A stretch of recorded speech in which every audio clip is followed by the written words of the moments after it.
Hello dear viewers, welcome back to YouTube channel scholarship salad में। उम्मीद करता हूँ आप सब खैरियत से होंगे। डियर व्यूअर्स, आज की इस पर्टिकुलर वीडियो में हम बात करेंगे बाबा गुरु नानक स्कॉलरशिप के हवाले से कि इसमें कैसे अप्लाई करना है, कौन एलिजिबल है। बाय द वे, मेरी थोड़ी तबीयत ख़राब है, उस वजह से मेरी आवाज़ में आपको थोड़ा सा डिफरेंस महसूस होगा। तो ये इनकी वेबसाइट है etpb.government.pk, ठीक है। यहाँ पर आने के बाद आपको सिंपली यहाँ पर क्लिक करना है। पहले हम इनका एडवर्टाइजमेंट है वो कुछ पढ़ लेते हैं, ठीक है। उसमें इंपॉर्टेंट चीज़ें हैं वो मैं आपको बता देता हूँ, उसके बाद मैं आपको बताता हूँ कि आपने फॉर्म को कैसे डाउनलोड करना है। तो ये बेसिकली इनका एडवर्टाइजमेंट है। अब ये जो स्कॉलरशिप है ये हर साल अनाउंस होती है जितने भी हमारे हिंदू या जो सिख कम्युनिटीज़ हैं उनके लिए। तो ये जो है वो इस साल जितने भी स्टूडेंट्स जो कि यूनिवर्सिटी लेवल में इनरोल्ड हैं 2023 और 2024 में, वो इसके लिए अप्लाई कर सकते हैं। अब यहाँ पर कुछ चीज़ें हैं जो कि बहुत ही इंपॉर्टेंट है, वो मैं आपको बता देता हूँ। यहाँ पर कह रहे हैं कि regular Hindu and Sikh students who have passed higher secondary school and enrolled in university are eligible to apply. In case of GPA system, evaluation sheet from the respective institution is must. तो जितने भी यूनिवर्सिटी में जो अभी enrolled हैं वही इस scholarship के लिए अप्लाई कर सकते हैं। बाकी आपको अपना जीपीए सिस्टम है, उनकी एवल्यूशन लिस्ट भी जो है वो अपने इंस्टीट्यूट से इशू करवानी होगी, वो मैं आपको आके बताता हूँ। अब यहाँ पर देखें, candidates parents income must not exceed Rs 50,000 per month, यानी कि आपके पेरेंट्स की जो इनकम है वो 50,000 पर मंथ होनी चाहिए, इससे ज़्यादा नहीं होनी चाहिए।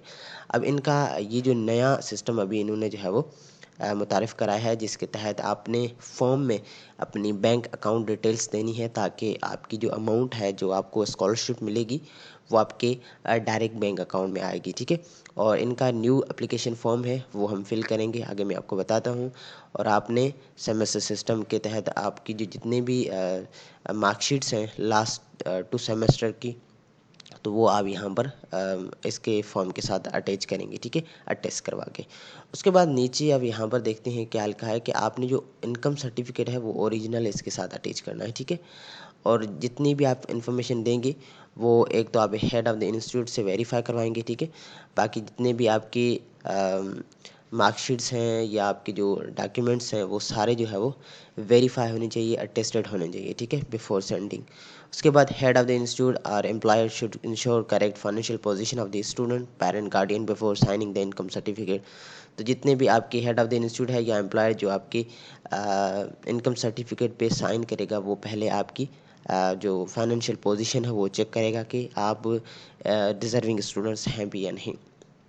उसके बाद head of the institute should check that form is complete in all respect required certificate documents are attached and prepare the list of eligible student send it to the department along with the covering letter duly signed by him और her. तो आपका जो head of the institute है वो आपका पूरा form check करेगा और उसके साथ जितने भी आपके डॉक्यूमेंट्स हैं जो कि इस फॉर्म के साथ आपने अटैच करने हैं वो सारे चेक करके कवर लेटर के साथ जो है वो आप उन पे साइन वगैरह करके आगे फॉरवर्ड करेंगे। Students receiving financial assistant stipend or scholarship ETC from any other source are not eligible. तो जितने भी स्टूडेंट्स जो कि पहले से कोई एचईसी की स्कॉलरशिप है या कोई और जो है वो स्कॉलरशिप ले रहे हैं तो वो इसके लिए एलिजिबल नहीं है। आपने अपना CNIC या पे फॉर्म अटैच करवा के इस फॉर्म के साथ अटैच करना है। All columns of the new application form available at ETPB website and must be filled in properly and carefully, particularly the name of institution and class. Incomplete form will be rejected.